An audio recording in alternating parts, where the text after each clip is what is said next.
Saint-Christol, petit village paisible de l'Hérault, c'est ici que vit Fanny, 8 ans. Cette petite fille en apparence ordinaire n'est pas une fillette comme les autres. Elle voue une véritable passion à Claude François. Depuis la sortie du film Clo-Clo il y a 1 an, Fanny est devenue une fan inconditionnelle du chanteur populaire et sa chambre s'est littéralement transformée en musée. L'année dernière, j'avais pas quand même toutes ces affiches, toutes. J'en avais quelques-unes, mais je les avais pas toutes.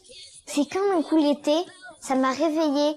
Quand j'ai revu le film, ça m'a réveillée. D'un coup, je me suis dit, mais qu'est-ce que je suis en train de faire là? Pourquoi j'ai pas des affiches de Claude François alors que j'en suis fan?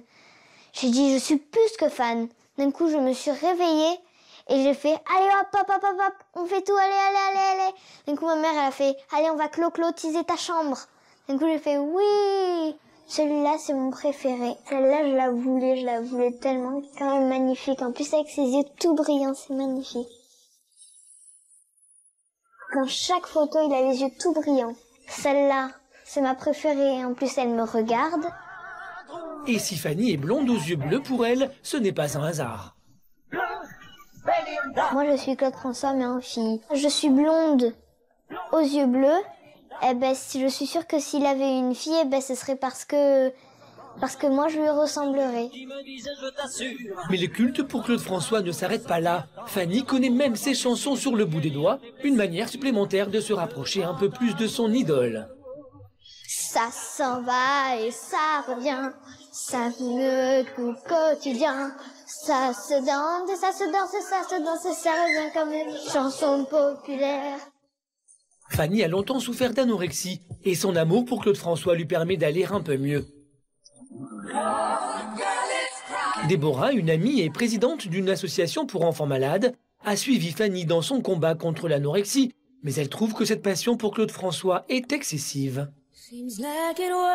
Après le déjeuner, Déborah tient à s'entretenir avec Fanny. Ah, voilà ton univers. Elle a suivi son combat contre la maladie et même si aujourd'hui la petite fille mange mieux qu'avant, elle voudrait comprendre cette passion pour Claude François. Et je voudrais savoir, qu'est-ce que ça te fait là-dedans, quoi? C'est ça qui m'intéresse. Claude François, il est près de moi. Il est près de toi, mais c'est un ange alors? Oui. Un ange qui prend soin de toi? Oui, comme toi.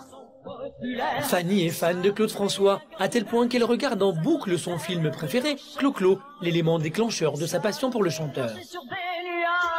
Le passage que j'aime, c'est le plus rigolo. Je suis petit, j'ai les jambes arquées et j'ai une voix de canard. Pour faire plaisir à leur enfant, les parents de Fanny ne reculent devant rien. D'ailleurs, Laurence a une annonce de la plus haute importance à lui faire. Première question. Est-ce que tes devoirs sont faits? Oui. Qu'est-ce qu'on t'avait promis cet été? Si les devoirs étaient faits, si t'avais des bonnes notes, si tout se passait D'aller au bien. moulin de Claude François. Ouais. Waouh, j'ai de la chance, il y en a qui sont à leur télé et moi je vais aller au moulin de Claude François, je vais pouvoir toucher même les chemises. Mais la surprise ne s'arrête pas là. Laurence a contacté Franck, le sosie officiel de Claude François. Alors, maman elle a appelé Franck et Franck m'a annoncé que c'était ok, que tu allais chanter avec lui au moulin, le téléphone pleure. Et je suis trop contente. C'est une énorme joie d'aller au moulin. Fanny est sur le point de réaliser son rêve. Elle va marcher dans les pas de son idole. Une grande expédition s'annonce pour toute la famille. Mais comment Fanny réagira-t-elle? Jusqu'où iront ses parents pour lui faire plaisir? Son entourage acceptera-t-il cette passion pour le chanteur? C'est tellement fort en elle qu'elle le ressort de cette manière. La Sauvetat-sur-l'Aide, petite ville du Lot-et-Garonne. C'est ici que vivent Mélissandre, excellente élève de CM2, son frère Maxime et sa mère Nadège. Combinette, j'ai mon rendez-vous. À seulement 10 ans, la petite fille pèse 83 kg pour 1,48 m. Il y a 2 semaines, elle a été diagnostiquée boulimique. Mélissandre mange sans cesse, surtout lorsque sa mère quitte la maison pour aller travailler. C'est donc naturellement que Nadège prend toutes les précautions nécessaires dès qu'elle doit s'absenter. J'en ai pas pour longtemps. Tu manges pas dans les placards? Tu vides pas le frigo? Oui. Je te fais confiance, hein? Oui. Allez, à tout à l'heure, Max. À tout à l'heure, au revoir. Mélissandre peut faire jusqu'à 3 crises de boulimie par jour. Loin de sa mère, la petite fille n'arrive pas à se contrôler. Mélissandre est atteinte de boulimie depuis que ses parents ont divorcé, mais ses crises se sont accentuées lorsqu'elle et sa famille se sont installés dans le sud il y a 2 ans.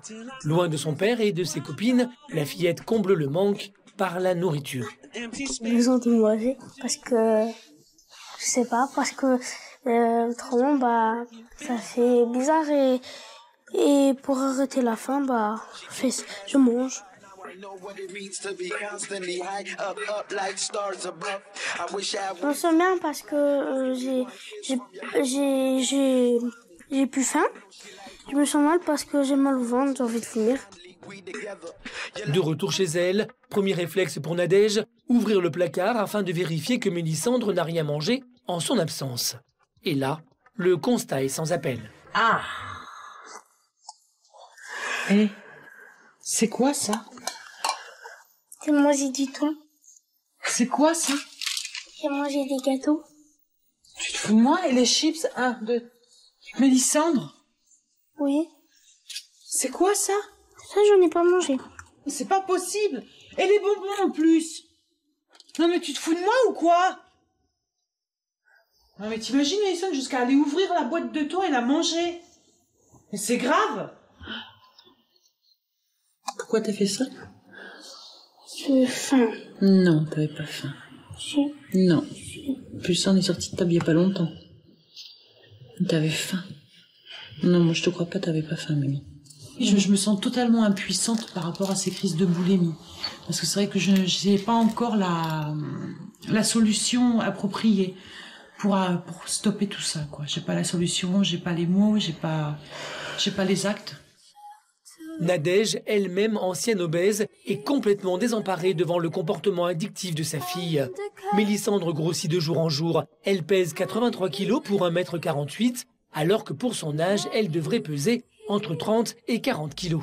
Du coup, quand il s'agit de l'habiller, c'est un véritable parcours du combattant. Ah mais c'est niveau carrure, mais ça va pas aller, tourne-toi. Mais mon manteau aussi qui me grossit. Oui, mais même, ça va pas le faire. Ouais, tu vas pas rentrer dedans, Mimi, mais bon, on va aller l'essayer. Oui, on va aller l'essayer. C'est quoi? 16 ans aussi. Bah, écoute, on va essayer. Tiens. Comme toutes les petites filles de son âge, Mélissandre est coquette. Elle adore les robes. Seulement voilà, un problème de taille se pose. Maman, j'ai besoin de toi, s'il te plaît. Ah oui, d'accord. Ouais, c'est trop petit. Lève tes bras, s'il te plaît. Tu essayes le t-shirt, ça je le garde. D'accord. Tu t'es trompée. Ouais, mais t'es boudiné quand même dedans, Mélissandre. Tourne-toi. Oh.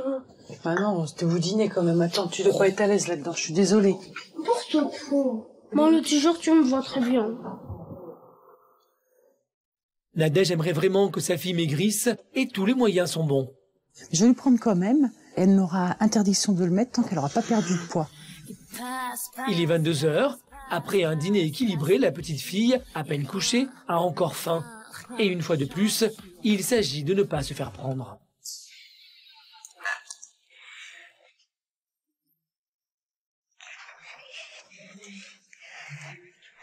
Alors, je vais manger des spéculoos parce que j'aime bien et ça me fait envie.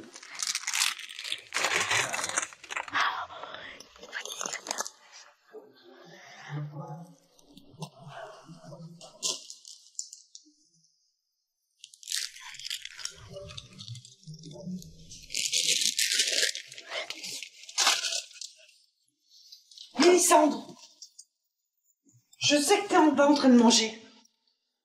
Mélissandre. Ah, c'est pas possible. Viens ici. Mélissandre, viens ici. J'ai compté les paquets de chips, il y en avait que 5. Non, non, moi j'ai compté les paquets de chips, il y en avait 6. Non, 1, 2, 3, 4, 5. C'est pas vrai. 6. Il en manque un, Mélissandre. Mélissandre, est-ce que tu crois que c'est bien? Mais oui. Comment veux-tu perdre du poids en mangeant en cachette comme ça? Mais j'y arrive pas. Mais si, il faut que tu y arrives, Mimi. Tu es grosse, Mélissandre. Tant que tu n'auras pas compris qu'il faut arrêter de grignoter, tu auras le mot grosse, Mélissandre. Ce n'est pas bien ce que tu fais. Arrête. Ce n'est pas bien ce que tu fais. Nadège a des mots durs, mais elle ne supporte plus de voir sa fille dans cet état. Jusqu'où ira l'addiction à la nourriture de Mélissandre? Comment Nadège y fera-t-elle face? Trouvera-t-elle une solution pour que sa fille aille mieux? Doucement quand tu mâches, oui. Je sais, je suis chiante. Gap, capitale des Hautes-Alpes, c'est ici que vit Hugo, 15 ans. Hugo est en seconde et il rêve de devenir pilote de ligne. Seulement pour l'instant, ses résultats scolaires sont loin d'être à la hauteur et pour cause, il passe plus de 3 heures par jour à jouer à la console. Ça, c'est ma console, celle que j'utilise le plus souvent. Ça a été ma toute première console. Et quand il ne joue pas, il est sur son ordinateur ou sur son téléphone. Comme beaucoup de jeunes de son âge, Hugo est accro aux nouvelles technologies. Salut. Salut. Salut moi chérie. Ça va? Ça? Bien dormi? Oh pélo, bien.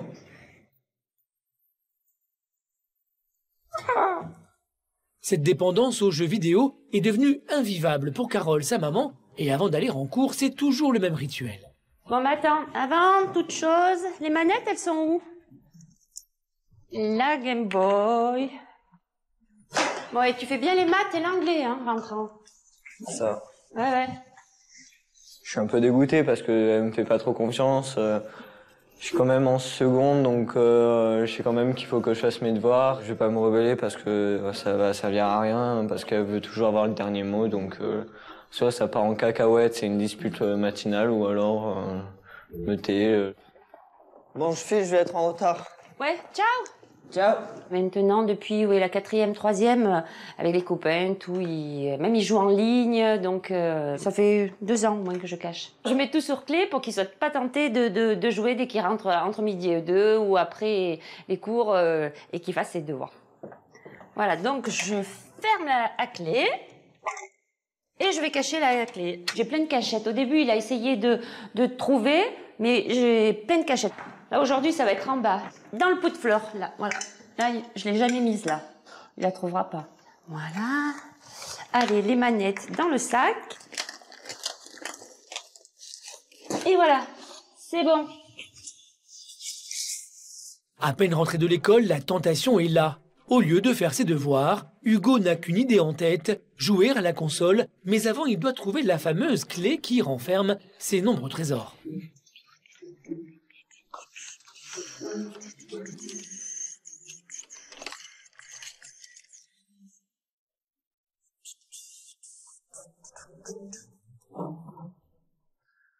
Bon, bah, je vais appeler. Oui, maman? Oui, Hugo. Ça va? Et toi, ça va? Ben, ça Une va. bonne journée? Ouais, ça va. Qu'est-ce qui t'arrive? Ben, tu sais, je viens de rentrer de cours et j'aimerais faire une toute petite partie de console. Maintenant? Ah non, c'est trop tôt. Attends, t'as vu quelle heure c'est? Non, tu fais d'abord tes maths et ton anglais et puis tu me rappelles après. Mais maman! Allez, bisous, ciao, ciao. Non, mais maman! Bye bye. Maman! Putain, non! Ciao, je raccroche. Hugo est agacé, mais il ne s'avoue pas vaincu.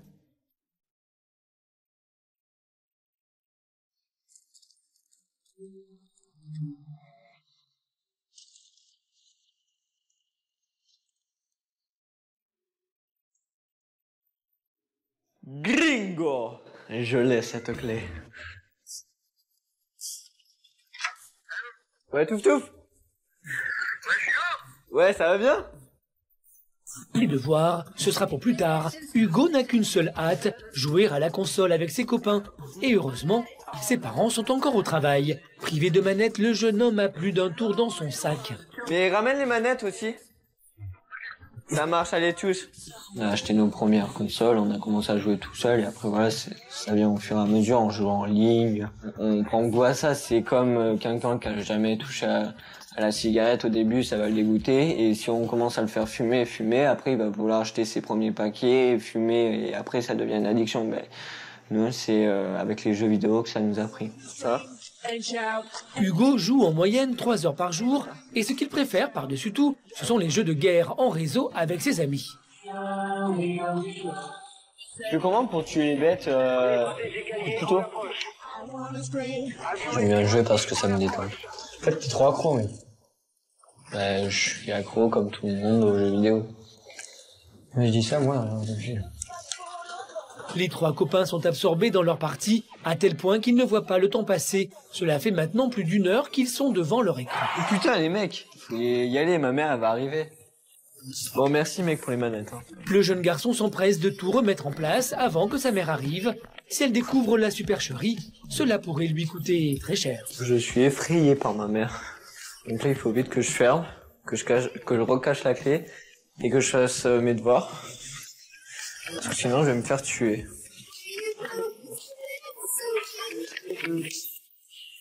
Il est 19h, Carole rentre du travail. Et premier réflexe, elle s'empresse d'aller voir son fils. Hugo? Salut! Ah ouais, d'accord. Coucou, tu m'as pas entendu. Ça va? Ça va et toi? Qu'est-ce que tu dis? Bah rien de beau. T'as bien travaillé? Ouais j'ai fait les maths. T'as fait les maths? Ouais. Et l'anglais, ça va? T'as assez? C'était un peu nul, j'ai pas fait parce que ça m'a saoulé. T'en as pas fait? Non. Attends, t'avais tout l'après-midi. Je t'ai dit, hein, l'anglais, il faut le travailler. Si tu veux faire pilote, l'anglais, c'est important. Qu'est-ce que t'as fait? T'as joué encore à la console? Mais pourquoi tu dis ça? T'as trouvé la clé, tu l'as cherchée, t'as trouvé? Pourtant, je l'avais bien cachée. Hein. Bon, ouais, ok, j'ai compris. Moi, je la cacherai mieux la prochaine fois. mais quand tu vois cette clé, tu te dis, mais oh my god, il faut que je joue. Et la tentation, elle était trop. Je suis désespérée. Je suis désespérée. L'addiction d'Hugo pour les jeux vidéo menace son avenir. Il souhaite être pilote de ligne et pour l'instant, ses résultats scolaires sont loin d'être suffisants. Carole aimerait vraiment qu'il se consacre davantage à ses études, mais parviendra-t-elle à raisonner son fils? Hugo se posera-t-il des limites? Prendra-t-il conscience de son comportement excessif? Je n'installais ni le portable, ni la télé, ni l'ordinateur. Qu'est-ce que tu ferais?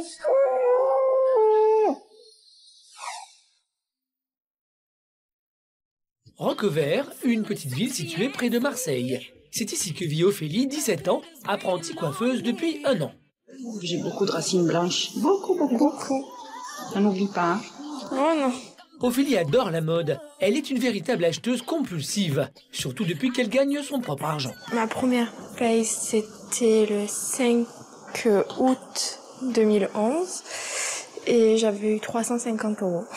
C'était un grand jour. C'est la première fois que j'avais des sous pour moi pour dépenser sans demander à mes parents. Mais dès que j'ai ma paye sur mon compte, je la dépense en même pas 1 semaine en achetant les habits. Maman, demain? Ben, elle m'engueule, hein. Mais c'est ma paye, donc je fais ce que je veux. C'est pas vrai. Ben si. C'est plus fort qu'elle, Ophélie n'arrive pas à se contrôler et la cliente a du mal à comprendre ce besoin de dépenser. Mais tu sors jamais d'un magasin sans avoir acheté. Sans rien acheter, non. Mais si ça t'arrive, tu te sens comment? Très mal. Le lendemain, je vais acheter. Je suis obligée. Tu es frustrée? Oui. Je pense que c'est une addiction, tu as besoin de ça. Donc en fait, tu pars de chez toi, tu te dis, je vais acheter. Mais quand, comment, pourquoi, tu sais pas. Voilà. Tant qu'il y a, je dépense. C'est grave, ma chérie. Je sais. Ophélie travaille dans un quartier commerçant. La tentation est là. C'est tout naturellement qu'elle fonce dans les magasins durant sa pause déjeuner. J'ai repéré encore plusieurs choses. Là, à ma pause, j'y vais. Ouais, tu vas acheter quoi? Ben, des habits, hein, comme d'hab. Ouais. Combien tu vas nous dépenser encore? Ce qui me reste, hein. Ouais. Bon, beau shopping, merci. Son temps est compté, elle n'a qu'1 heure devant elle. Bon appétit. Merci. Je préfère faire du shopping quitte à ne pas manger, ça c'est sûr. Hein. Bonjour. Ophélie a commencé à travailler il y a 1 an. Depuis qu'elle est apprentie, elle s'est transformée en véritable acheteuse compulsive. Avant, j'achetais, mais c'était pas addict, mais là, depuis que j'ai ma paye, c'est tout le temps, toute la semaine. Ophélie est tellement obsédée par son apparence qu'elle dépense sans compter et s'en mord souvent les doigts. Je me rends surtout compte quand je vois que pour le permis, j'ai pas un sou de côté, que j'ai plus de sous de côté, que je fais toujours les magasins, que c'est toujours les habits d'abord avant le reste. En moins de 5 minutes, Ophélie a jeté son dévolu sur un pull. Mais problème, elle ne peut plus tirer d'argent avec sa carte bleue. Qu'à cela ne tienne, elle rassemble ses dernières pièces. Je compte mes sous d'abord. Attendez.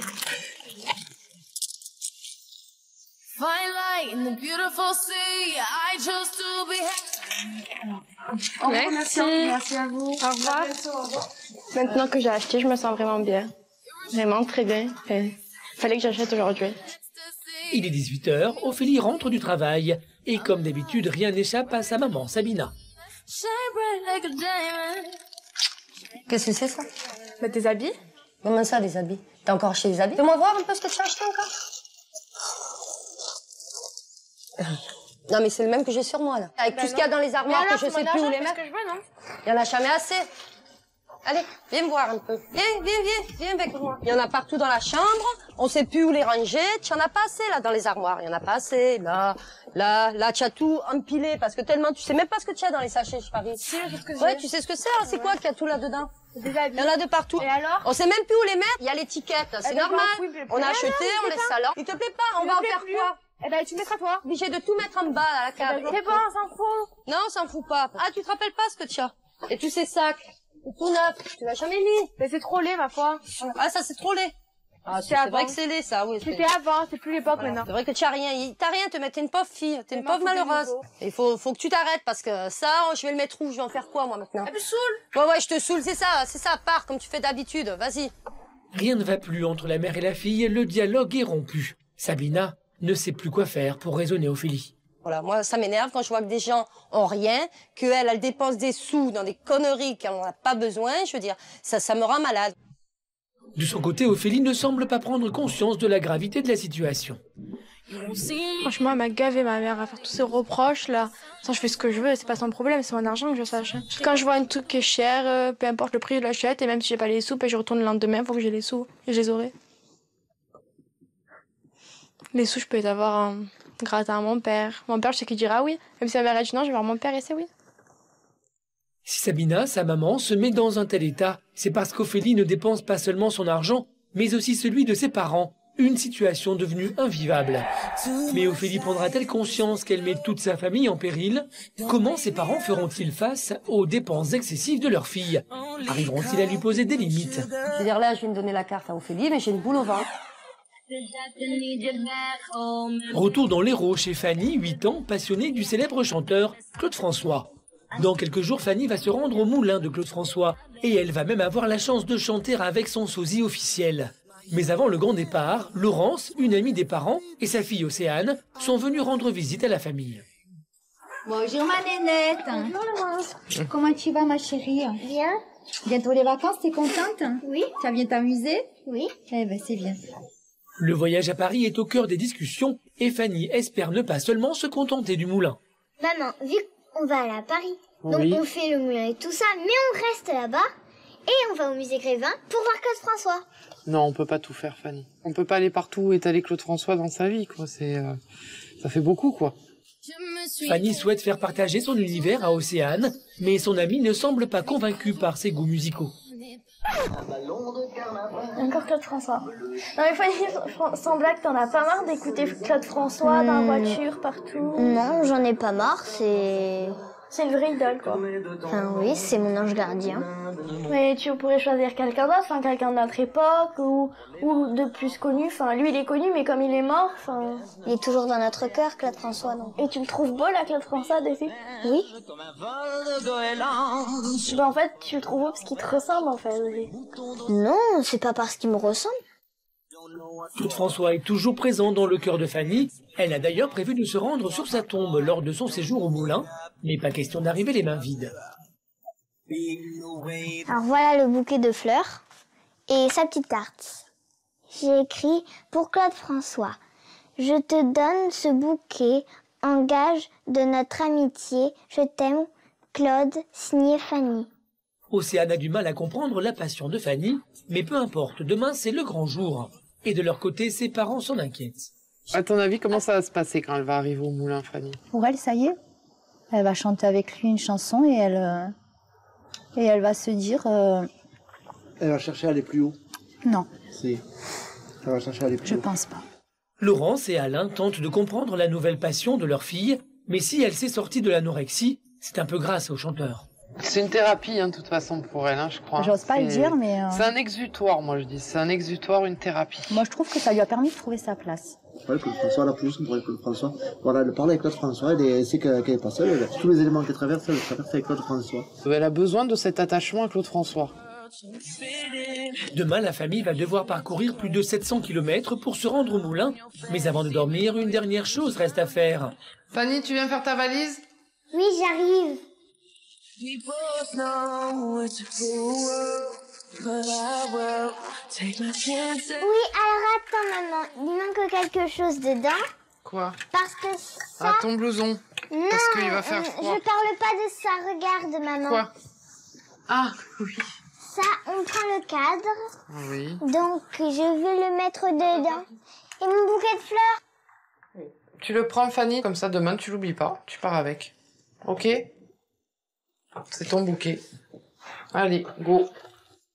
Fanny est impatiente. Elle va enfin découvrir la demeure de son idole. Mais comment réagira-t-elle? Ses parents arriveront-ils à la canaliser? Le culte qu'elle lui voue va-t-il s'amplifier? Rien que pour toi, je veux chanter au moulin. Rien que pour toi. Je t'aime. Retour en Aquitaine, à La Sauvetat-sur-l'Aisne, où habite Mélissandre, 10 ans, élève de CM2 et accro à la nourriture. Elle a été diagnostiquée boulimique il y a 2 semaines. Résultat, aujourd'hui, elle pèse 83 kg pour 1,48 m. Chaque repas est une épreuve pour sa mère, Nadège. Mimi, une cuisse. Moi, je te mets pas de légumes? Non, merci, j'aime pas les carottes ni les oignons. Merci. Nadège, elle-même ancienne obèse, prépare des repas équilibrés, si cela ne pose pas de problème pour son frère Maxime, 12 ans. Pour Mélissandre, c'est une autre histoire. Et tu veux pas essayer de goûter une petite carotte à maman? Une petite, toute petite. Si tu veux. Ah ouais, donc tu... Ah. Et par contre, Mimi, Bah. t'as pas mangé ton entrée? Oui. Me dis pas une demi-heure après manger, j'ai faim. T'es sûre que t'as pas grignoté après manger, avant de manger? Non, j'étais avec toi et avec Maxou. Doucement quand tu mâches, Mimi. Moi, je sais, je suis chiante. Nadège tente tant bien que mal de changer les habitudes alimentaires de sa fille, car elle sait que c'est un vrai problème. Lors de ces crises, la petite fille mange tout ce qui lui passe sous la main. Je fais pas gaffe en fait. Donc ça peut être des omelettes, des artichauts, tout. Même du plastique des fois. Du plastique? Oui, ou du papier. Tu l'avales? Bah oui. Putain, je savais pas, Mimi, que tu mangeais du plastique et du papier. Tu manges ça, sérieux? Mais pourquoi tu manges du plastique et du papier? Parce qu'il n'y a plus rien dans la maison? Parce que je fais plus de courses? Oh, il y a un vrai mal-être là. Je me dis que c'est aussi un petit peu de ma faute, quoi. Parce qu'on s'est éloignés.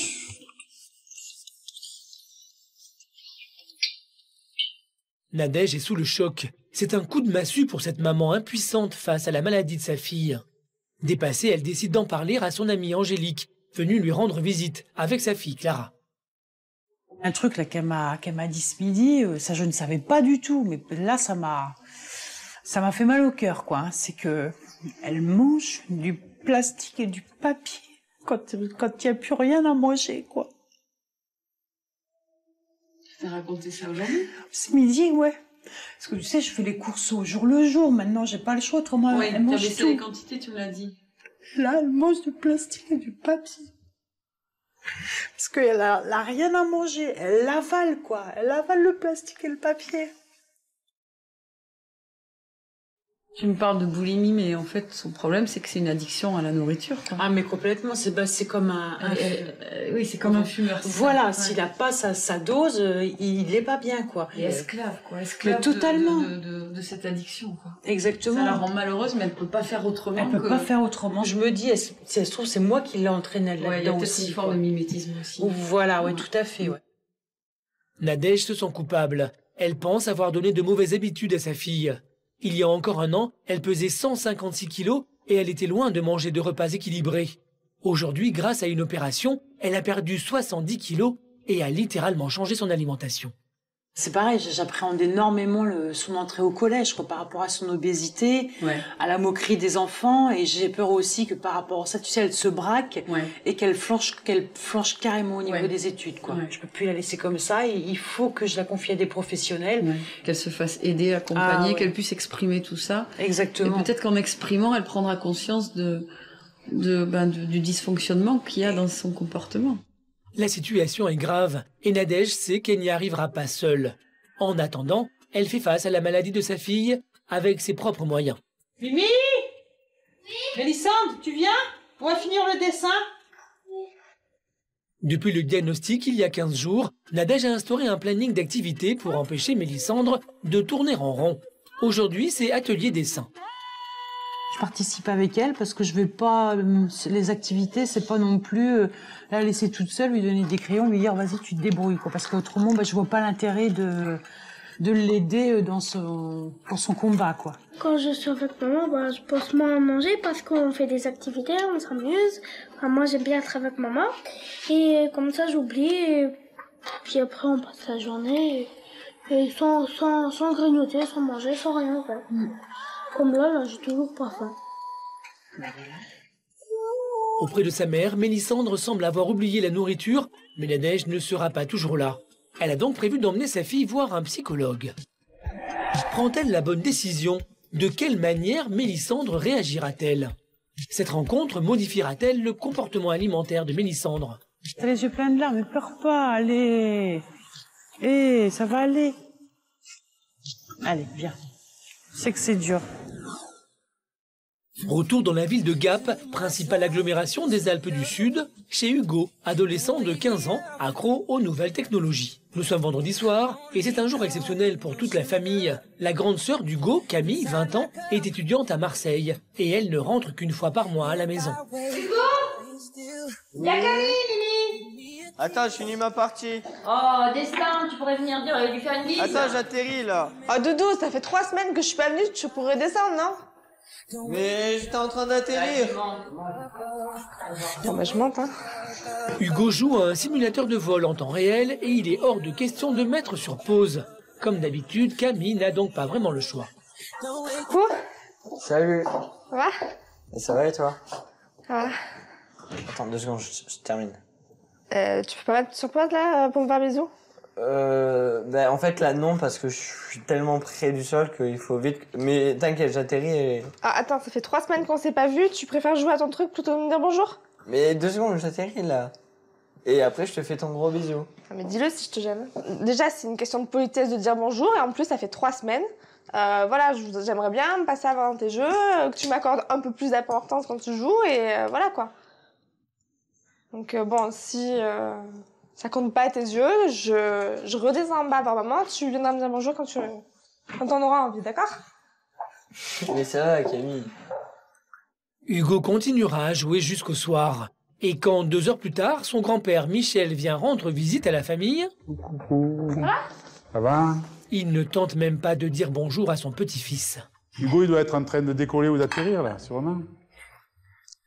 Comme d'hab. Il est pas encore là, quoi. On risque même de pas le voir. Ça sonne longtemps, parce que moi, tout à l'heure, quand je suis arrivée, Il attend un moment. il a fallu que je me batte pour avoir un bisou, alors... Ah, mais c'est terrible, hein, ces avions, ce fly simulator, là, c'est quelque chose, hein. Il est toujours pendu, là, ce truc, hein.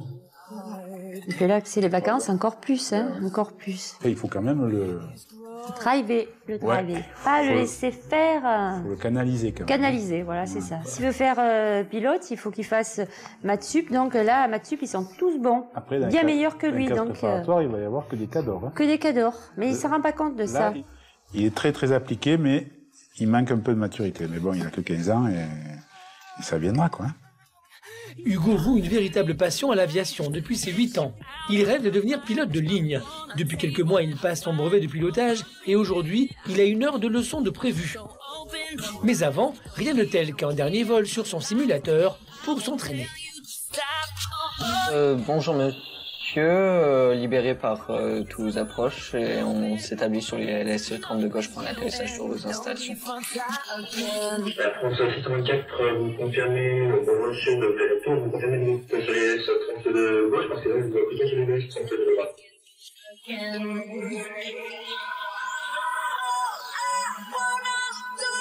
prochaine à droite, vous traverserez la trente de droite et après cette piste dégagée. Bien reçu, virage par la droite, autorisé à traverser la 30 de droite et on rappellera piste dégage.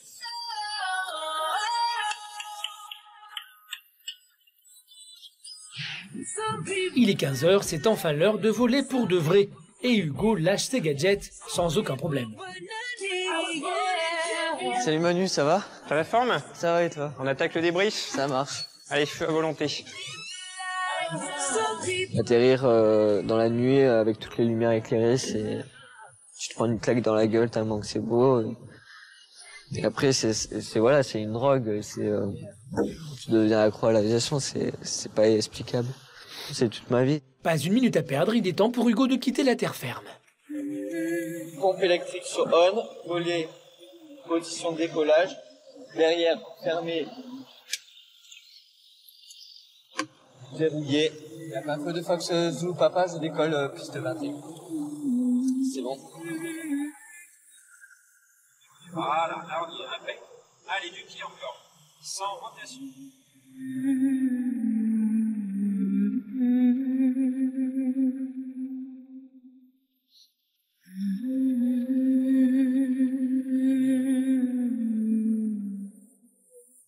Allez, apporte de la puissance et regarde dehors comment ça se passe.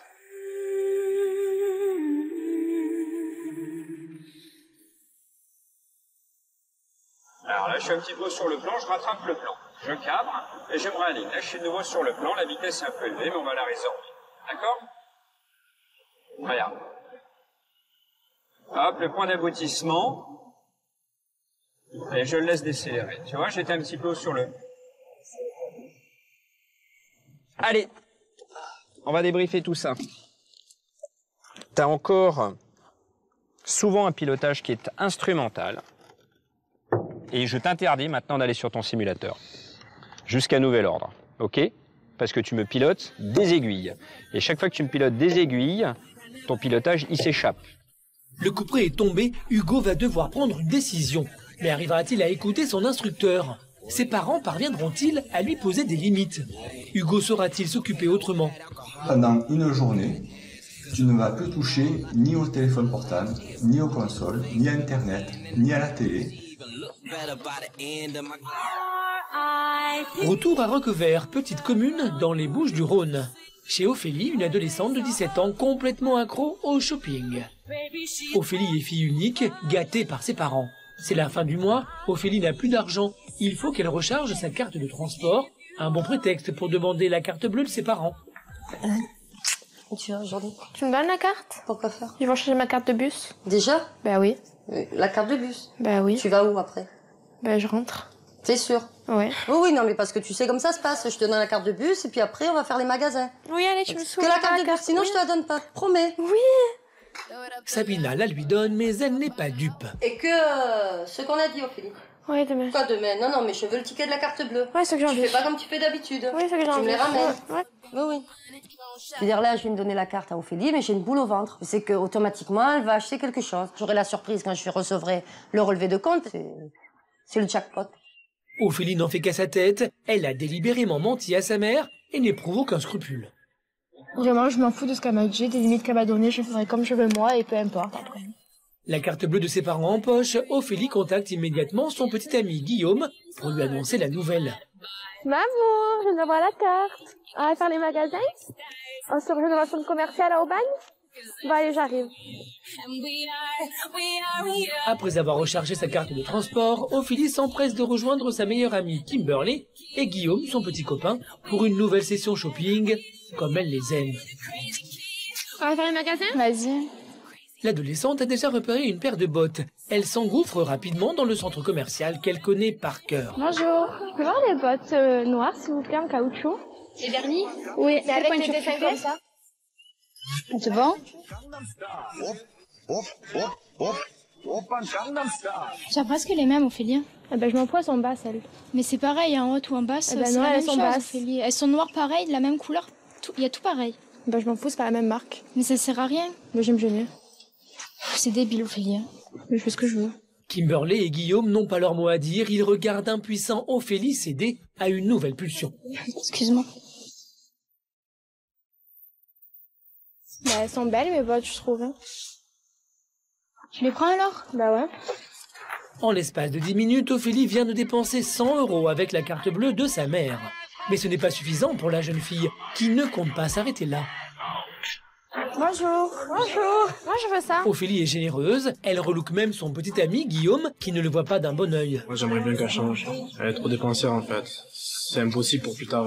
Tu peux pas vivre comme ça. Mais franchement, tu peux le Tu mettre. seras toujours découvert, on n'aura plus rien. Ophélie n'arrive pas à se contrôler. Elle vient d'acheter une paire de chaussures, mais ce n'est pas suffisant.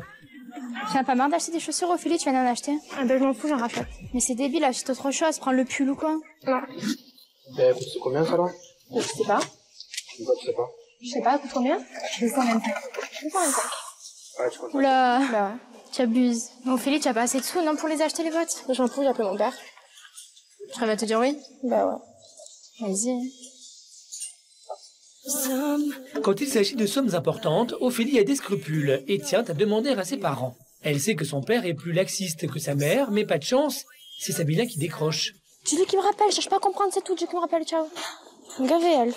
Allez, vite, papa, rappelle-moi qu'on sorte. J'avais pas sur ton temps dans un magasin, ça m'énerve, là. Oh, putain. Je suis saoulée. Ça m'angoisse, c'est dans le magasin, ça m'énerve, là, je vais sortir. Ophélie est envahie par le stress, elle ne sait pas si elle va pouvoir satisfaire sa pulsion. Heureusement, son père ne tarde pas à la rappeler. C'est bon, je peux les acheter? Oui, papa, que ça, oui, allez, bisous. Oui, allez, bisous. C'est juste ce que je veux. Allez, on va en caisse.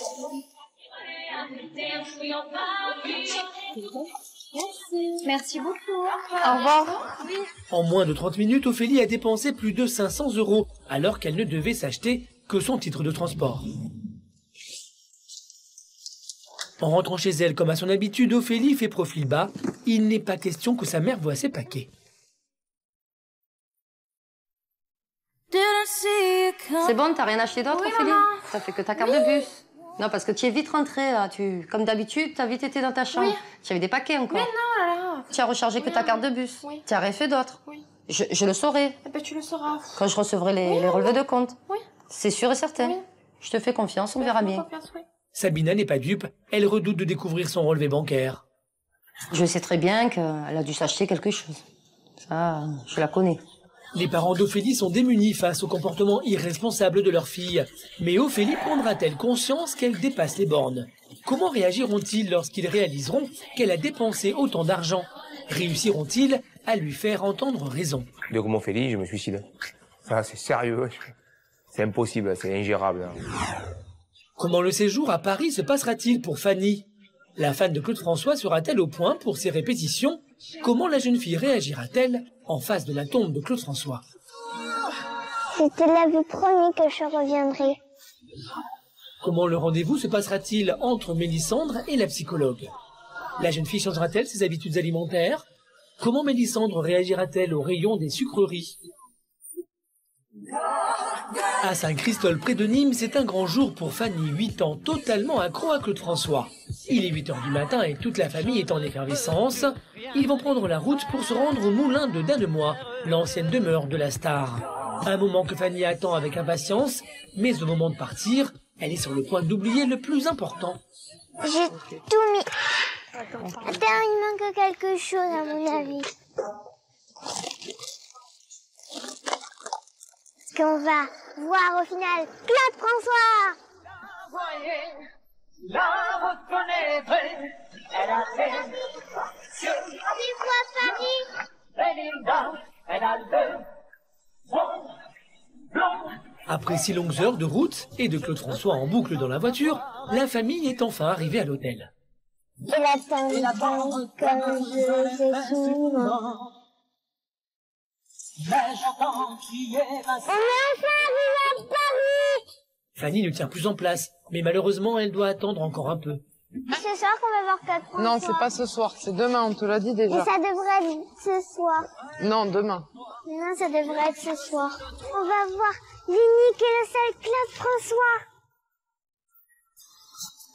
À peine arrivée dans sa chambre, Fanny ne pense qu'à son idole. Je vais débalayer ma valise, maman. Oui, mais tu vas la ranger, ta valise.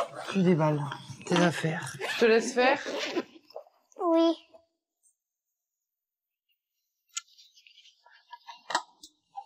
Ah, ok. Maintenant, tu peux faire le reste.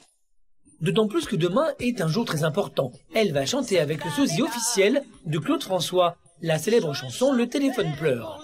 Une dernière répétition s'impose. Elle met sa sœur Anaïs à contribution. Viens, avant demain, on va répéter.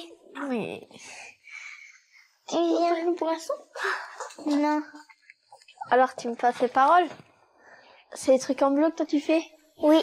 Donc, tu vas commencer de là. Ok, T'es prête? on commence. Allô? Écoute, maman est près de toi. Il faut lui dire, maman, c'est quelqu'un pour toi. Ah, c'est le monsieur de la dernière fois? Bon, je vais la chercher, mais je crois qu'elle est dans son bain. Et je sais pas si elle va pouvoir venir. Dis-lui, je t'en prie, dis-lui, c'est important. Et il attend. Dis, tu lui as fait quelque chose à ma maman? Elle me fait toujours des grands signes et elle me dit toujours tout bas, réponds que je suis pas là. Répéter toute la journée, même dans la voiture. Alors je pense oui qu'elle est prête. Ça va être ma petite Claudette. C'est la voisine qui m'emmène à l'école. Le lendemain matin, avant d'aller au moulin, direction le cimetière. C'est la seconde fois que Fanny s'y rend et c'est une étape incontournable. Elle tient absolument à se recueillir sur la tombe de son idole. Un cœur tout neuf, ça vous accroche des ailes. Ça vous fait marcher sur des nuages et ça vous fait... Allez Nini, t'es arrivée. T'as vu? Il y a des gens qui sont venus là.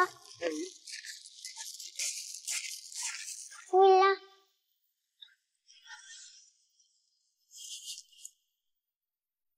Je te l'avais promis que je reviendrai. Et pour ça, je suis revenue. Et rien que pour toi, je veux chanter au moulin. Rien que pour toi. Je t'aime. Fanny est aux anges, elle a pu être au plus près de son idole. À peine partie, elle pense déjà à la prochaine fois. On reviendra? Oui, on reviendra. On reviendra quand? Ce soir? Non, pas ce soir. Ce soir, tu vas aller au Oui, moulin. mais après. Tu vas visiter le moulin. Oui, t'as raison. Est-ce qu'ils pourront vendre une de chemise de Claude François? Non, je pense pas. Maintenant, le moulin de la star l'attend et dans quelques heures, Fanny va monter sur scène.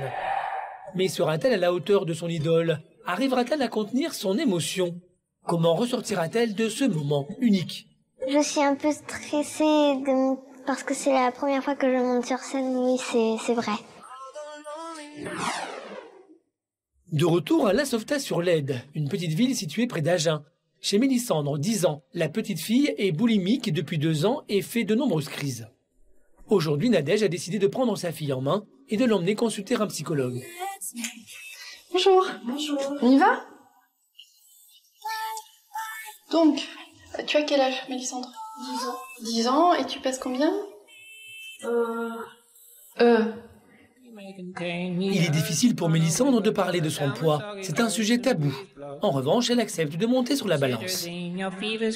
Alors, d'accord, très bien. Alors, qu'est-ce qui fait que c'est difficile de dire son poids? Ça me met mal à l'aise. Ça te met mal à l'aise? D'accord. On t'a dit que tu étais boulimique. Comment tu l'as compris? Bah, comment je mangeais? Que tu mangeais? Beaucoup? Trop? Oui. D'accord. Est-ce qu'il y a eu un élément déclencheur? Déjà une séparation avec son papa, un divorce, Oui. et un déménagement. Nadège se livre, elle parle des crises de boulimie et revient surtout sur les dernières révélations de sa fille. Mélissandre m'a dit, maman, quand il n'y a rien à manger, je mange du plastique et du papier. Et je lui ai dit, mais tu avales? Elle m'a dit, oui, j'avale. Tu sais, je lui ai dit, mais pourquoi tu fais ça? Tu manges du plastique et du papier? Oui. Ouais. Et quand tu le manges, parce que t'as l'impression que tu peux pas faire autrement, il faut que tu avales, qu'il faut quelque chose dans ta bouche? Je sais pas. Tu sais pas? Alors ça, on va éviter, hein, quand même, c'est dangereux pour ton corps. Est-ce que t'arrives quand même à savoir si tu as faim ou si tu as envie? Alors ce qui serait intéressant, c'est d'apprendre, Mélissandre, quand tu as des pulsions, c'est-à-dire que quand tu as vraiment besoin de manger, tu as l'impression d'avoir faim, c'est déjà d'essayer de voir si tu as faim ou si tu as envie. Est-ce que vous la privez Oui, oui. Et qu'est-ce qu'elle dit quand vous lui dites non? Elle me dit, s'il te plaît, maman, une fois, juste une fois. Je lui dis, non, Mélissandre, tu sais qu'il ne faut pas, c'est pour ta santé. Plus vous allez la frustrer, plus elle va être oppressée et plus il va y avoir une espèce de transfert sur autre chose. Donc, on va réorienter un peu ça.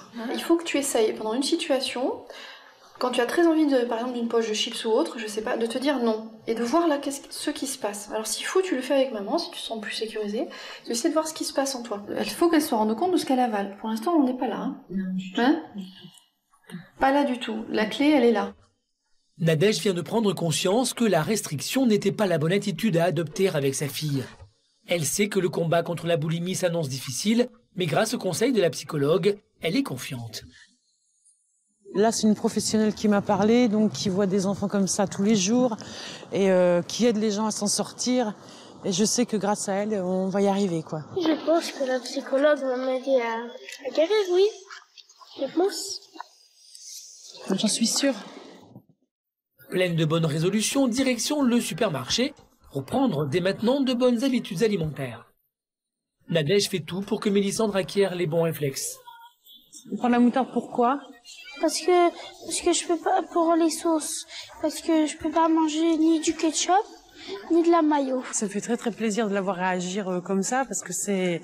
Déjà, j'aurais pas cru qu'elle aurait réagi aussi facilement, premièrement, et là, je suis très fière d'elle. Mélissandre fait preuve de bonne volonté, mais une fois arrivée dans le rayon des gâteaux, elle craque. Qu'est-ce qui te tente? Tout. Tout. Et c'est dur pour toi de résister? Bah oui. Oui. On va partir du rayon si tu veux. Ne pleure pas, ça sert à rien. Je pleure pas. T'as les yeux pleins de larmes, mais pleure pas, allez. Ça va aller. Allez, viens. C'est que c'est dur. C'est encore très difficile pour Mélissandre de résister à ses pulsions, mais Nadège ne se laisse pas abattre. De retour à la maison, Nadège continue sur sa lancée. J'apprends à Mélissandre à préparer des repas équilibrés, car moi, étant une ex-obèse, je ne veux pas que Mélissandre passe par là. Et surtout, l'obésité morbide, parce que là, par rapport à un enfant, elle est dans le cadre de l'obésité morbide. Maman, elle fait les repas équilibrés pour que tu évites, Mélissandre, de monter au-dessus de tes 80 kilos. D'accord? Ça, il ne faut pas. Il faut surtout pas. Déterminée, Nadège met tout en œuvre pour que Mélissandre change ses habitudes alimentaires. Elle doit absolument perdre du poids. Mais Mélissandre y parviendra-t-elle? Arrivera-t-elle à ne pas craquer? Ses efforts vont-ils payer? Avant de commencer, on va se peser. Enfin, tu veux te peser. Et puis, on va voir si tu as perdu des kilos. Et d'accord? Retour dans les Alpes, à Gap où vit Hugo, 15 ans, accro aux jeux vidéo. Ce sont les vacances scolaires et exceptionnellement, Hugo a le droit de jouer aux jeux vidéo autant qu'il le veut, ou presque. Quelle heure tu t'es couché? Je sais pas, 1 heure, 1 heure et demie. 1h30? Bah, ça fait tard quand même, hein. Bon, c'est les vacances, mais quand même, hein, ça va pas être tous les soirs 1h30. Ça fait, t'es sur Internet jusqu'à 1h30. Non. T'as chatté? Bah non, j'étais sur ma console en train de jouer et j'ai envoyé des SMS à des potes. Ouais, pas tous les soirs 1h30, hein. Bon, là, c'est le début des vacances, ok, mais pas tous les soirs, hein. Okay. Après, tu feras calme, matin. Carole tente une nouvelle fois de raisonner son fils, mais sans succès. À peine le petit déjeuner fini, Hugo fonce sur sa console. Oh oui, oh oui, oh oui. Eh? Oh non. Oh c'est quoi? Oh c'est but. Oh c'est lui qui le met. Tu fais quoi là? Tu joues avec qui? Je joue tout seul. Tu pardines? Non, je joue tout seul. Si la télé ne marchait pas, qu'est-ce que tu ferais de tes journées? J'irais sur mon portable. Et si le portable marchait pas? Et si t'avais rien de tout ça, alors à quoi tu passerais tes journées? Si t'avais ni le portable, ni la télé, ni l'ordinateur, qu'est-ce que tu ferais? Je sais pas, il y a d'autres trucs à faire. Des maths. Des devoirs. Bien sûr. Les parents d'Hugo ne supportent plus cette situation. Hugo souhaite devenir pilote de ligne et pour eux, il joue beaucoup trop au détriment de ses études. Il passe ses journées à regarder la télé, à jouer à la console, à être sur Internet. Ça va plus là. On peut lui mettre un défi. Si pendant une journée entière il touche ni ni au téléphone portable, ni à la télé, ni à la console de jeu, on peut lui dire, bon, mais c'est pour l'aviation, on continue à lui payer encore pendant un an. Il faut être ferme là-dessus. Bon, bah, ok, je te suis. Allez, ben, un jour, on va essayer. Ok. Hein? Ok. On l'appelle Allez. Okay. Appelle-le. Hugo! Il va être content. Hugo! Viens! S'il te plaît! Voilà. Ouais. Ben oui, c'est le dernier de la journée. Cette fois, Carole et Gilles ne comptent pas baisser les bras. Mais comment Hugo va-t-il réagir? On a décidé avec ta mère un défi qui est le suivant, c'est que au moins pendant une journée, tu ne vas plus toucher ni au téléphone portable, ni aux consoles, ni à Internet, ni à la télé. Et je vais faire quoi, moi, pendant la journée? Mais il y a plein d'autres choses à faire. Il y a plein. Il y a la lecture, il y a les activités sportives, il y a les balades. Si tu arrives à relever le défi, eh bien, on continuera à payer tes leçons d'aviation. Donc, t'es sérieux? Ah, tout à fait. C'est une blague. Non, c'est pas une blague. Lol. C'est une blague. Non. Attends, Hugo, tu sais très bien que quand je te dis quelque chose, je ne rigole pas. Non, mais t'es sérieux? Oui. Je peux très bien me passer. Ah, oui, vraiment? Bien sûr. Ah bon, on va voir alors, on va voir. Tu nous rends ton téléphone. Voilà. Allez, là on dort. Tu es d'accord? Ok. Je vais vous montrer quand j'en suis capable. Hugo semble déterminé, mais très vite le jeune homme tourne en rond. Putain, je sais pas quoi faire.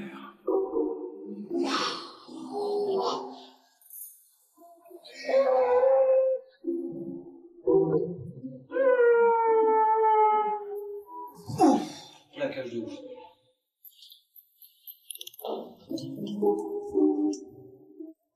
Oh putain, ça m'énerve.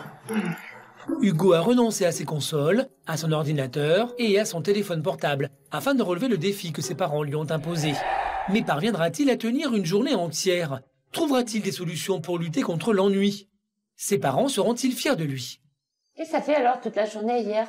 Ben, je me suis un peu ennuyé. Ouais, mais... ça je me doute, ça c'était sûr. Roquevert, petit village près de la Côte d'Azur, c'est ici que vit Ophélie, une jeune fille de 17 ans totalement addicte au shopping. Et pour elle, l'apparence est primordiale. Même le dimanche, elle met plus d'1 heure à se préparer. L'apparence pour moi, c'est vraiment très important. Si je suis pas bien maquillée, ça m'énerve. Je me sens pas bien. Je sens que les gens me regardent à cause de ça. Donc j'essaye toujours d'être au top pour que les gens essayent de critiquer le moins. Parce que le regard des gens, c'est celui que je crains le plus en fait. Sa meilleure amie, Kimberley, est arrivée, mais Ophélie est loin d'être prête. Ça va? Ouais, ça. Ouais. Le choix de la tenue est crucial et c'est toujours le même refrain. Je sais pas quoi mettre. Bah remets tes bottes d'hier. Jamais de la vie, je t'ai mis hier, t'es malade. Ah putain, c'est vrai. J'essaie de mettre le pull que j'ai acheté hier. Moi, j'ai envie de mettre ce t-shirt. Ça me plaît, ça te plaît pas, je m'en fous. Et des chaussures, quelle couleur? Noir. Ça va faire 3 couleurs, j'aime pas, moi. Bah mets tes chaussures beige. Beige alors. Bon, je vais me changer. Vas-y. Ouais, ça va, me vient pas les chaussures. Qu'est-ce qu'elles ont mes chaussures encore? Non, mais ça fait pas beau comme ça avec les chaussures. Je suis saoulée. Oh, sinon, regarde, ça, je mets un débardeur blanc. Et tu mets tes compensés avec. Les compensés, je mets? Ouais. Comme non, ça? j'aime pas. Je m'en fous, moi, ça me plaît, là. Bah, c'est la 3e. Je suis gavée. Bon, allez, je vais la 3e et tu vas... Vas-y. J'aime pas ton pull. Bon, je me rechange. Ouais, remets ta première tenue. Ouais, c'est bon, c'est mieux comme ça, en fait. C'est ça, mais tout le choix que tu as, franchement, je vois même pas pourquoi tu hésites, hein. J'ai rien. Tu as vu ton armoire comme elle déborde? Il y a presque pas d'habits. Oh, qu'est-ce que tu dis? Tu as 15 millions de jeans, Ophélie? Tu as plein d'habits. Que des jeans, j'ai pas de t-shirt. Alors, rien que les chaussures, je te rappelle combien on les a comptés? 365 paires de chaussures, Ophélie. Et une pour chaque jour de l'année. Ouais, mais bon, tu abuses. Ça, j'en ai pas assez, hein. Non, bah vas-y, s'en va tes tickets, on regarde combien tu as dépensé dans le mois. Ça sert à rien, je m'en fous. Mais si, vas-y, on verra bien qui c'est qui a raison. Bah non. Mais vas-y, ça te fait quoi? 100 €. Tu les prends d'où, les 100 €? Je sais plus. 20 €. 222 €. Tu abuses, Ophélie. 66 €. 80 €. 114 €. Et ça, des habits encore? Des chaussures. 220 €. Et ça, des chaussures encore? Non, des habits. 140. Ça fait 2844 €. Oh, comment tu as fait, Ophélie? Alors que son ami tente de lui faire réaliser la gravité de ses actes, une fois de plus, Ophélie coupe court à la conversation. J'ai dépensé sans Mais compter. attends, tu as vu combien ça fait? Oh. J'ai dépensé sans Mais compter. tu as 500 € par mois, Ophélie. Je m'en fous. Oh, mais putain, mais tu abuses de la vérité. Je vais me gêner. Tu abuses. Mais je m'en fous. Aujourd'hui, sa grand-mère, Elisabeth, est venue rendre visite à la famille. Coucou, c'est coucou. Et les excès d'Ophélie sont au centre de la discussion. Ophélie, coucou. Alors, comment ça va? Ça va et toi? Ça va, alors tu me racontes? Tu restes pas? Là, il faut qu'elle arrête parce que là, on est vraiment dans le rouge. Hein. Tout ce qu'elle nous fait avec les cartes bleues, ça nous fait des énormes découvertes. Là, le peu d'argent qu'on avait de côté, on comble, mais là, on arrive à un point où on ne peut plus combler. Il ne faut plus lui donner la carte bleue. On ne peut plus rien faire. Il ne faut plus lui prêter. C'est une maladie, c'est plus fort qu'elle. De toute façon, il faut trouver une solution. Voilà, on ne peut pas continuer comme ça. Les parents d'Ophélie sont traiteurs et gagnent plutôt bien leur vie. Seulement voilà, leur fille dépense la moitié de leur revenu mensuel en faisant les magasins. Et là, quand on voit les relevés de compte, vous faire voir. Je veux dire, c'est que des choses de elle qu'elle achète. Hein. Voilà. D'ailleurs, je dis toujours que c'est pas elle, c'est pas moi, hein, je veux dire. Voilà. Ah ouais. On fait le total hein, de ce qu'elle dépense. Pardon. Voilà. D'ailleurs, on va l'appeler. Ophélie, tu viens, s'il te plaît? Ophélie, Allez, mi-rondage. tu viens, s'il te plaît? Parce que, voilà, je voulais te faire voir. Parce qu'à chaque fois, tu dis c'est pas toi. Ça, c'est qui? C'est qui tout ça, là? C'est moi, ça? Ben oui. Ouais, c'est moi. Le jour, comme par hasard, c'est le jour où je t'ai prêté la carte bleue. Ben non. Donc moi, je sais très bien que j'y suis pas allée, que c'est pas moi qui ai fait les magasins. Donc tout ça, là, avec tous ces prix, puis tu t'es bien largué, hein. Tu es pas allée de main morte, hein. Tout le même jour. Tu as vu la totalité de ce que ça fait? Et alors? Eh oui, alors, c'est mes sous. Ben non. Oui, de toute façon, moi, continuer comme ça, Ophélie, on peut pas, parce que ça, c'est terminé. Donc tu vas voir un psychologue, un docteur, quelque chose qui peut t'aider, parce que nous, tu veux pas nous écouter, donc on va voir quelqu'un de l'extérieur. D'ailleurs, j'ai pris rendez-vous, voilà, je voulais te le dire. On a pris rendez-vous avec un psychologue. Donc demain ou après-demain, tu vas le voir. Je m'en fous, je me saoule. Bon, c'est bon, je ne vais pas commencer à dire. Tu as entièrement raison. Tu flammes le pognon, c'est pas le tien. Mais c'est bon, t'as saoulé, c'est bon, ouais, tu peux retourner dans ta chambre. Ouais. De toute façon, c'est vrai que nous, tu nous écoutes pas, donc je veux dire, tu t'en fous. C'est pas ton problème.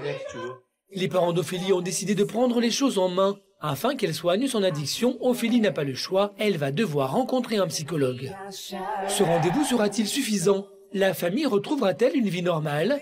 Ophélie réussira-t-elle enfin à freiner ses pulsions acheteuses? Je te propose de rentrer dans le magasin, d'observer le magasin, d'observer ce qui se passe en toi et d'accepter un certain degré de malaise sans acheter. Comment Fanny réagira-t-elle dans la demeure de Claude François? Sera-t-elle prête à chanter devant un public? Réussira-t-elle sa prestation?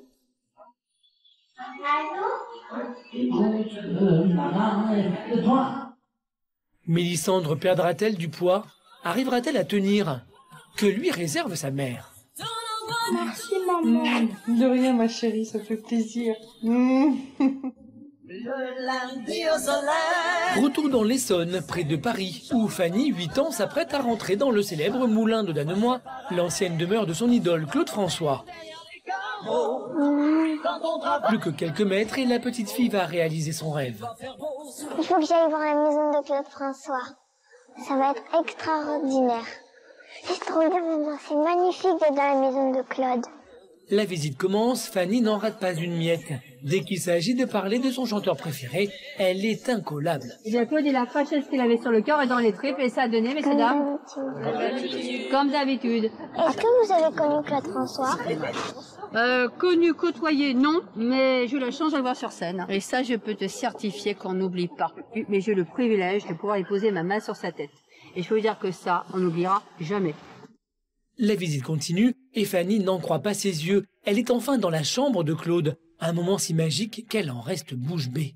J'adore Claude François, donc d'être dans sa chambre, ça me fait quelque chose de très bizarre.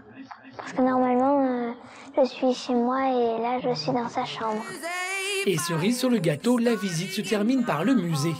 Fanny découvre tous les effets personnels de la star. Oh, c'est beau. Qu'est-ce que flèche? Celle-là.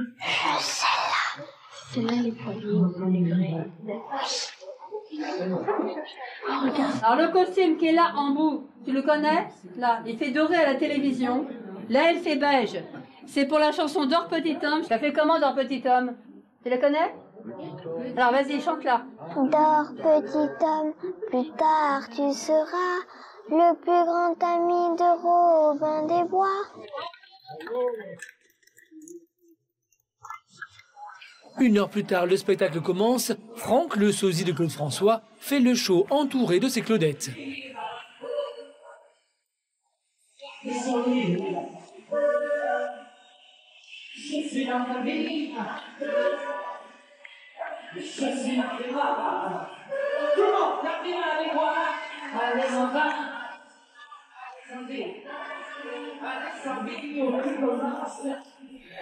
Pour Fanny, il est temps d'aller se préparer.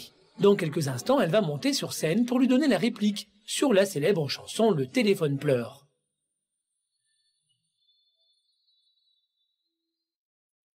Je suis un peu stressée parce que c'est la première fois que je monte sur scène, oui, c'est vrai. Pour se donner du courage, Fanny refait à l'identique le même rituel que le chanteur avant de monter sur scène. Avant que la François de monter sur scène, il fait ça. Et après...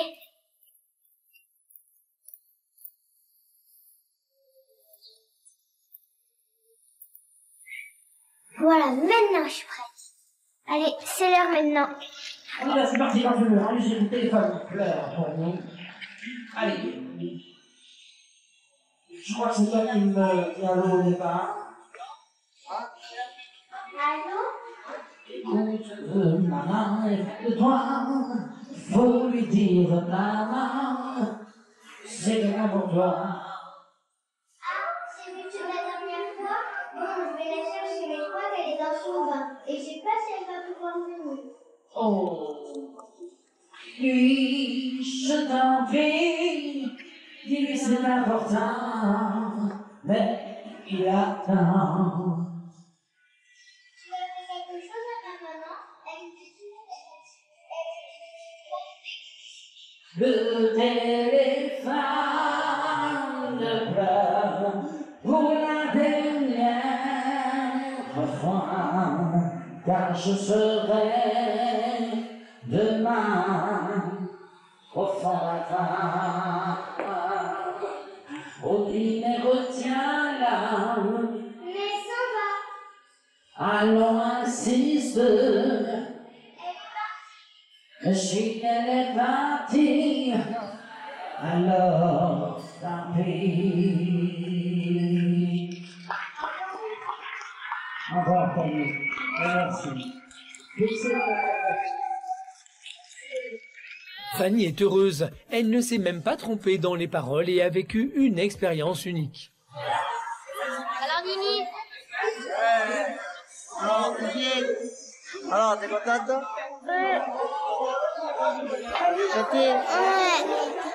C'est comment? C'est trop bien. Mais sur scène, vous voyez pas. Hein. Ouais, non, mais t'étais timide, hein. T'étais intimidée. Maman, c'est la première fois. Oui. Je suis contente de moi parce que je croyais que j'y arriverais pas et j'y suis arrivée. Je suis contente pour elle parce que je sais que là, bon, elle dit rien, mais après, elle va nous, elle va nous saouler. Alors, étape 2 maintenant, enfin étape 3 maintenant, c'est aller au musée Grévin et voir sa statue. Après, l'étape 4, c'est encore un mystère pour vous. Mais pas pour moi, parce que je le sais déjà. Grâce à Claude François, Fanny a surmonté l'anorexie et elle ne compte pas s'arrêter en si bon chemin. La petite fille semble avoir encore des rêves plein la tête qu'elle compte bien réaliser. Peut-être sera-t-elle à son tour le sosie féminin officiel de Claude François dans quelques années. Un mois plus tard, à La Sauvetat-sur-Lède, Mélissandre, 10 ans, et Nadège, sa maman, sont en plein préparatif pour un petit déjeuner équilibré. Il y a l'alimentation à Mélissandre qui a complètement changé, les quantités. Et chose qui est très bien, c'est que les crises de boulimie sont disparues. Les habitudes alimentaires de Mélissandre ont radicalement changé. Je préfère mon petit déjeuner de maintenant parce que Là, c'est équilibré, mais c'est bon aussi en même temps. Au total, ça fait déjà 6 kilos en moins. Oui. C'est génial. Hey. Peut-être l'année prochaine, eh bien, je serai bien. J'aurai un point normal. Ouais, peut-être. Je suis très très fière de toi, ma chérie. Bravo et chapeau. Nadège est aux anges. Sa fille est sur la bonne voie. Elle a même commencé à perdre du poids, à tel point que sa garde-robe s'en fait ressentir. Maintenant, c'est un peu plus difficile parce que puisque j'ai perdu du poids, bah, maintenant il y a des affaires qui me vont plus. Par exemple, il y a celui-là que j'aime bien, mais il est un peu trop grand, donc je le mets avec une ceinture. Après, il y a celui-là aussi. Il est trop grand. Maintenant, ça fait comme des vagues. Ça prouve que j'ai maigri, j'ai perdu du poids et je suis très très contente. Maman! Je sais pas quel eau mettre. Mais pourquoi tu mets pas le dernier que je t'ai acheté? Tu sais, celui que tu voulais, que je t'ai dit, écoute, je te l'achète et tu le mettras une fois que tu auras perdu du poids. D'accord. Si tu veux, oui. Mélissandre hésite encore, mais accepte de se plier au jeu. Oh là là, t'as vu la différence comparé à avant et à maintenant? Yeah. Trop belle de la vie. Je suis fière de toi. Et tu sais quoi, ma puce? Tu sais, je t'avais promis quelque chose. Je t'avais dit qu'il y allait avoir une belle surprise. Tu vas aller faire de l'équitation. Tu vas aller faire de l'équitation, ma puce. Wow. T'es contente? Oui, mon bébé. Merci, maman. De rien, ma chérie, ça fait plaisir. Mélissandre ne s'attendait pas à une telle surprise. Elle, qui n'avait jamais osé monter sur un poney à cause de son poids, va enfin réaliser son rêve. Mais avant, elle a rendez-vous chez la psychologue pour un premier bilan. Bonjour. Bonjour. On y va? Oui. Allez. Contrairement à la première consultation, cette fois-ci, Mélissandre n'a plus honte de monter sur la balance. Ça fait 77 et des brouettes. D'accord? Ça c'est bien. Donc ça fait que tu as perdu combien de kilos? Allez, petit calcul mental. Voilà. Super. Tu manges moins en quantité? Maintenant, j'ai plus de crise. T'as plus d'envie comme ça à manger plein de choses sucrées, salées comme tu mangeais avant? Non. C'est ça. Donc peut-être que tu auras d'autres crises, mais il faut pas t'inquiéter. Hein. Tu as du plaisir toujours en mangeant? T'aimes bien manger? C'est bon? Alors, il faut garder le plaisir et il faut ressentir la satiété. J'ai envie, c'est différent de j'ai faim. Vaincre la boulimie est un combat de longue haleine, mais Mélissandre est désormais sur la bonne voie. Elle est déterminée à poursuivre ses efforts et elle compte bien sur les prochaines séances avec la psychologue pour l'aider dans son combat. Donc alors on se revoit dans le mois, ok? Et puis on en parle la prochaine fois. Nadège est confiante et soutient sa fille. De mois en mois, tu verras les progressions que tu feras, ma puce. Hein? Et ça ira bien. J'ai déjà le petit soutien de maman et plus le soutien de la psychologue, eh bien, ça va encore plus m'encourager à maigrir. Place à la récompense. Direction le centre d'équitation, Mélissandre va prendre sa première leçon. Pourquoi t'as jamais fait de cheval avant? Parce que j'avais peur de faire mal au cheval au dos. D'accord. T'avais peur de lui faire mal, pourquoi? Bah, parce que j'étais trop lourde. T'as peur d'être trop lourde? Oui. Alors tu vois, par exemple, ce cheval-là, Othello, il est costaud et il peut largement te porter. Ok? Il n'y a aucun souci. Allez, Othello, c'est parti. Allez, tiens sur tes bras. Voilà, parfait. 1, 2, 1, 2. Ok, bien ça. Là, on passe au pas. C'est très bien ça. Très bien. Et on passe au pas. Tu tires sur tes rênes. Tu tires sur tes deux rênes. Et voilà. Ma mère elle m'a fait une très jolie surprise. Oh. Donc, je suis très heureuse. Merci maman. Je peux continuer s'il te plaît? Oui, tu vas continuer, la puce. Merci. Tu vas continuer. D'accord? Je suis contente parce que tu es heureuse, donc je suis heureuse. Je suis extrêmement fière de ma fille. Mélissandre est heureuse. Pour le plus grand bonheur de Nadège, sa petite fille a retrouvé confiance en elle. Elle n'a désormais plus peur de monter à cheval. Elle compte même continuer l'équitation. Son combat contre la boulimie continue. La fillette est sur la bonne voie et poursuit ses efforts afin de manger équilibré. Le but étant de venir définitivement à bout de la maladie. Gap, dans les Alpes. C'est ici qu'habite Hugo, 15 ans, qui ne jure que par les nouvelles technologies. Ses parents ne supportent plus de voir leur fils constamment devant un écran. Ils lui ont donc lancé un défi de taille. Tenir une journée sans console, ni ordinateur, ni téléphone. Et Hugo tente de s'occuper comme il le peut. Bon allez, je vais faire plaisir à maman.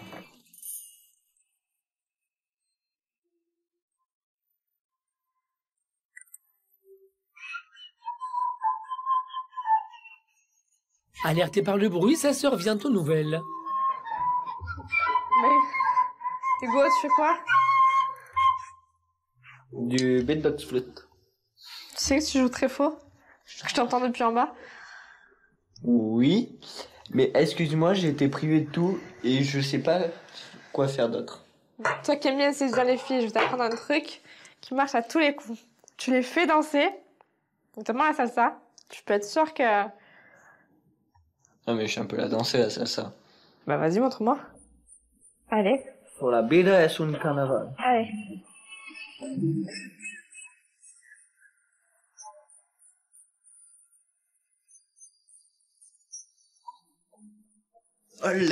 Les consoles, c'est pour se détendre, mais ma sœur, je la vois pas souvent, donc autant en profiter. Il est 21h, la journée de torture est enfin terminée pour Hugo. Il est fier de lui, il a relevé le défi, mais non sans mal. Le lendemain matin, l'adolescent n'est pas encore réveillé, que toute la famille parle déjà de son exploit. Je l'ai pas vu ni avec son portable, ni devant la télé, l'ordi, rien. Je pense que... C'était un petit peu dur, il tournait dans sa chambre, tout. Ah non, je pense qu'il il a tenu. Hein. Oui, je pense que voilà, ça le motivait. Oui, ça le motivait. Ouais, ça le motivait bien.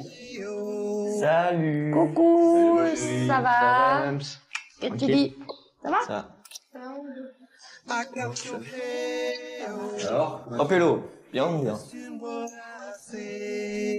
Alors, papounet? Oui. Tu vas me payer mes petites leçons d'aviation? Mais t'es sûr que tu vas pas te fermer Qu'est-ce que ça fait alors toute la journée hier? Je me suis un peu ennuyé. Ouais, mais... Ça, je me doute, ça, c'était sûr. Mais non, sinon, j'ai dansé un peu la salsa avec Ami. J'ai fait un peu de foot, j'ai lu. T'as lu? Waouh! Comme quoi la lecture, c'est bien. Tu as lu et il neige pas aujourd'hui? J'en reviens pas là. Ouais. Comme quoi, les miracles existent. Si tu as tenu, c'est bien. On est fiers de toi, on est content. Aussi, papa, il a quelque chose à t'annoncer. Cet après-midi, on va tous aller skier en famille à Ansel, et il y a même ton grand-père qui va venir avec nous. Oh yeah! Ah, c'est cool ça, papa! Ah, je suis trop content. C'est vrai? Moi aussi, bon. Je suis content que tu réussisses ton défi, moi. Hugo est ravi. Il ne s'attendait pas à une telle surprise. Il semble même prêt à poursuivre ses efforts. Mon téléphone, Hugo, tu le prends ou pas? Mais non, il me sert à rien sur les pistes. C'est bien, mon chéri. C'est bien, hein? C'est bien, tu vois, c'est comme ça, les bonnes résolutions. Direction les pistes de ski, où il ne manque plus que Michel pour que la famille soit au complet. Ah, il y a Michel. Ça va bien. Qu'est-ce que tu dis? Allez. C'est ok, on y va. C'est bon? Allez.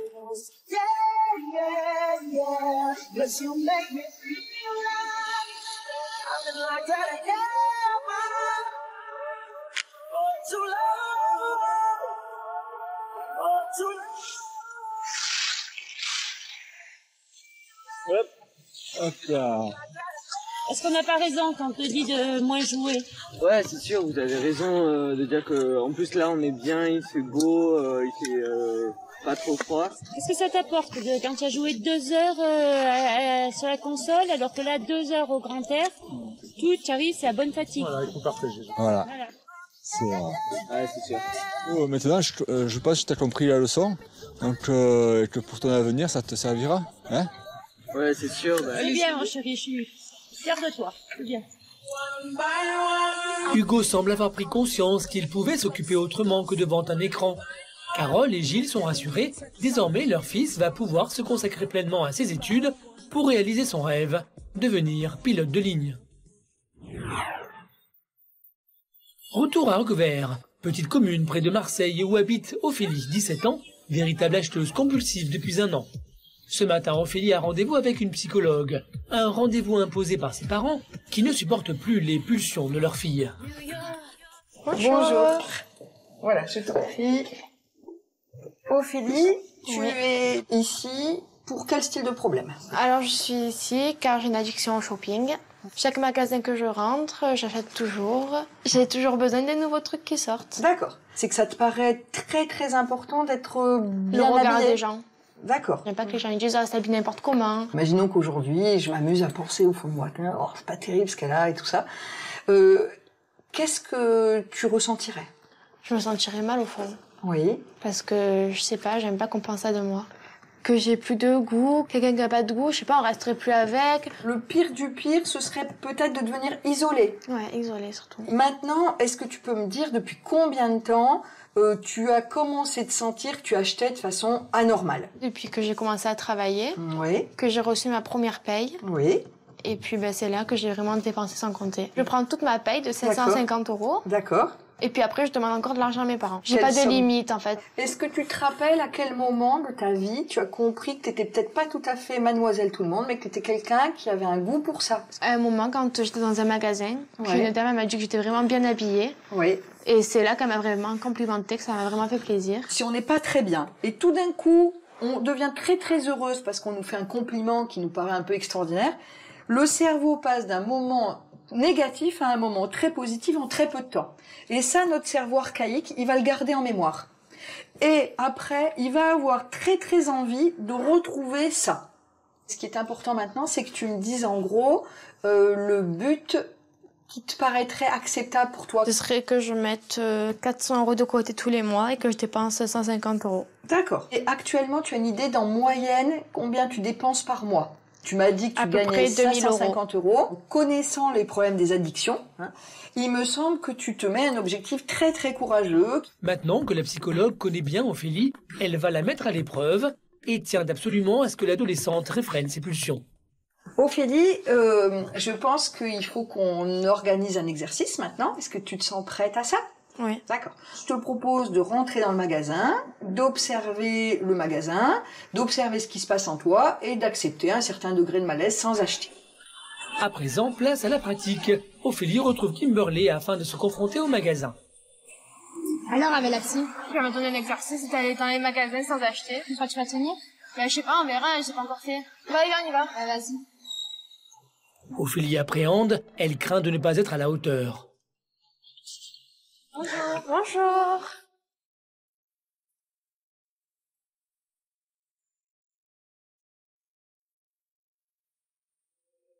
Ophélie s'approche des vêtements, elle les observe, elle les touche. C'est une sensation nouvelle. Elle prend désormais le temps, alors qu'auparavant, elle serait déjà passée en caisse.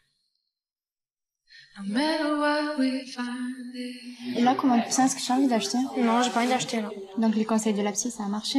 Ouais, apparemment, ouais. Tu as même pas envie d'acheter juste un petit truc ou quoi? Ça y est, tu vas ressortir du magasin sans rien. Voilà. Ophélie a réussi à ressortir d'un magasin les mains vides, chose qui n'était pas arrivée depuis très longtemps. Fière d'elle, elle s'empresse de rentrer chez elle pour annoncer la bonne nouvelle à ses parents. Ça a été? Oui, normal. Alors, qu'est-ce que ça a donné J'ai vu la psy. Elle a réussi à me comprendre. Donc, elle m'a donné plein de conseils. Comme quoi, c'était trop. Elle m'a donné un budget à ne pas dépenser. Elle m'a dit que j'étais dépendante de vous, donc elle m'a appris à ne plus l'être. Après, elle m'a donné un exercice d'aller dans un magasin sans acheter. Donc, je suis restée 5 minutes dans le magasin et j'ai rien acheté, je suis sortie sans rien acheter. Et t'avais pas envie? Ça t'a pas... Ça t'a manqué? Non. Même quand tu es sortie Non, ça m'a pas manqué, non. Ah, tant mieux. Tu vois, quand tu veux, tu y arrives. C'est bien. Elle va réussir, ma fille. Elle a la volonté. Et tu veux retourner la voir? Ouais, je vais l'appeler pour dire que déjà son test, ça a marché. Puis après, je reste comme Oui, parce que c'est un exercice qu'il faut que tu fasses. C'est pas en une fois que tu vas y arriver, quoi. Allez, viens me faire un bisou. C'est bien, continue. Merci. Comme ça. Grâce à l'aide de son entourage et de la psychologue, Ophélie est sur la voie de la guérison. Pour la première fois, elle a réussi à ne pas céder à la tentation. C'est une petite victoire très prometteuse pour toute la famille. Bruno et Sabina sont fiers de leur fille. Ils peuvent désormais envisager l'avenir plus sereinement. Depuis le tournage, Fanny est toujours aussi fan de Claude François. Dernièrement, elle s'est de nouveau rendue sur la tombe du chanteur en l'honneur du 35e anniversaire de sa mort. Elle prévoit également avec Franck, le sosie de Claude François, de chanter à nouveau ensemble en espérant que le célèbre chanteur les écoutera du haut des cieux. Aujourd'hui, Mélissandre est transformée. Elle a perdu 8 kilos et poursuit ses efforts pour en perdre. Grâce à sa mère, Mélissandre s'est trouvée une autre addiction que celle de la nourriture, l'équitation. Hugo n'est désormais plus le même. Il préfère utiliser sa calculatrice plutôt que sa manette de jeux vidéo. En mettant son addiction de côté, l'adolescent a réussi sa seconde avec succès. Il passera en première scientifique l'année prochaine. Quant à Ophélie, l'adolescente a changé. Elle dépense moins d'argent. Aujourd'hui, elle s'est fixé un budget de 200 € par mois et d'après ses parents, elle s'y tient.